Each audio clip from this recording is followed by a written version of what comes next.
მხარდაჭერის გამოსახატავად იაპონიის საელჩოსთან იმყოფებოდნენ დღეს ქართველი ძიუდოისტები. ისინი საელჩოს თანამშრომლებს შეხვდნენ და მომხდარი ტრაგედიის გამო მიუსამძიმრეს. ძიუდოს ფედერაციის პრეზიდენტის მოვალეობის შემსრულებელმა იაპონელ ძიუდოისტებს დახმარება შესთავაზა.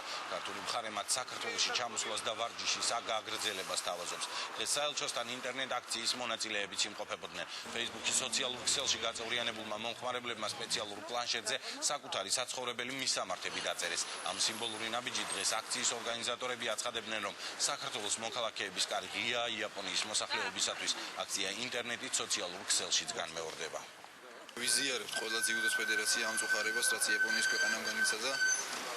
ესე რომ თქვა, ჩვენი მეგობრები არიან, სპორტსმენები არიან, ისინიც ვინც იქ დარჩნენ, იგივე სხვა მოქალაქეები, ვინც არიან იაპონელი ხალხი, ყველა გულთბილად ხვდებოდა და ჩვენც მოვედით აქ იმის გულისთვის, რომ მივუსამძიმროთ და გავიზიაროთ ეს ტკივილი, რასაც ისინი განიცდიან. ჩვენ წერილობით მივმართეთ უკვე იაპონიის ძიუდოს ფედერაციას და ვიწევთ ყველა ასაკობრივ ნაკრებს საქართველოში სავარჯიშოდ, რათა ისინი იყვნენ საქართველოში მათ კოლეგებთან ერთად და შევეცადოთ, რომ ეს სტრესი როგორმე გადავატანოთ მათ.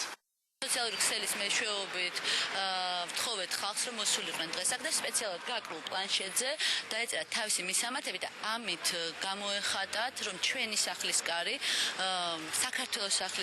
საქართველოს კარი ღიაა იაპონელებისათვის. ჩემი აზრით, ჩვენი აქ ყველასი ქართველი ადამიანის აქ მოსვლა და ჩვენი უშუალოდ დამოკიდებული მათი ჩვენი განცდა, ისაც ჩვენ განვიცდით, რომ ისეთი უბედურება მოხდა, ჩემი აზრით, ყველაზე მართებული არის აქ მოსვლა ჩვენი პოზიციის დაფიქსირება